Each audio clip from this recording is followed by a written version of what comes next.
عورتیں اگر اذان کا جواب دیں تو انہیں اس کا کتنا ثواب ملتا ہے۔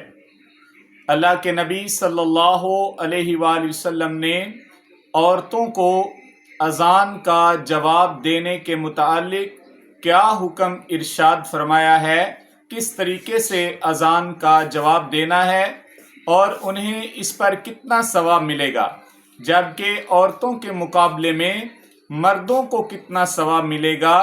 آج کی اس ویڈیو میں ہم یہ باتیں سنیں گے۔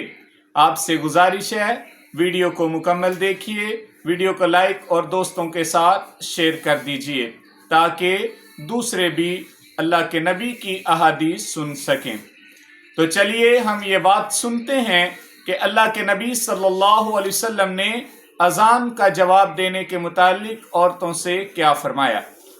حضرت سیداتنا میمونہ رضی اللہ تعالی عنہا سے روایت ہے، نبی پاک صلی اللہ علیہ وآلہ وسلم نے مردوں اور عورتوں کی صف کے درمیان کھڑے ہو کے ارشاد فرمایا کہ اے عورتوں کے گروہ، جب تم اس حبشی یعنی حضرت سیدنا بلال حبشی رضی اللہ تعالی عنہ کو اذان اور اقامت کہتے ہوئے سنو تو جیسے یہ کہے ویسے ہی تم کہو، تو تمہارے لیے ہر ایک حرف کے بدلے میں 10 لاکھ نیکیاں عطا کی جائیں گی۔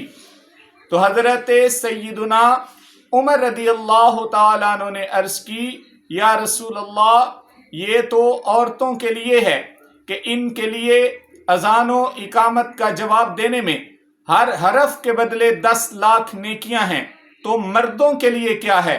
تو اللہ کے نبی صلی اللہ علیہ وسلم نے فرمایا مردوں کے لیے اس سے دگنا ہے۔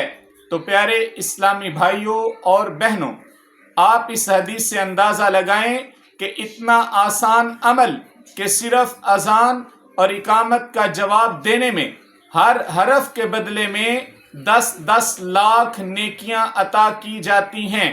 تو اللہ اکبر اللہ اکبر، صرف آپ اسی کو دیکھ لیں تو اللہ میں، خالی اللہ میں 4 حرف بن جائیں گے۔ اللہ میں آپ کے لیے 40 لاکھ نیکیاں بن جائیں گی۔ اکبر میں 4 حرف بن جائیں گے، 40 لاکھ نیکیاں اس میں بن جائیں گی۔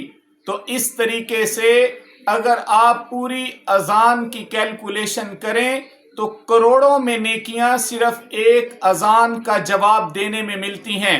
تو اب آپ سوچیں کہ روزانہ کی بنیاد پہ ہم اذان کے وقت فضول گفتگو میں اذان کا جواب دینے سے قاصر رہتے ہوئے کتنی نیکی ضائع کرتے ہیں۔ تو میں یہی گزارش کروں گا، کوشش کریں کہ جب بھی اذان ہو اپنے دیگر کاموں سے بری رہیں اور اذان کا ادب کے ساتھ سن کے جواب دیتے رہیں۔ تو اس طرح سے روزانہ ہم کروڑوں نیکیاں کما سکتے ہیں۔ اللہ پاک ہم سب کو اذان سن کے، اقامت سن کے اس کا جواب دینے اور ڈھیروں نیکیاں کمانے کی سعادت نصیب فرمائے۔ اللہ پاک ہم سب کا حامی و ناصر ہو۔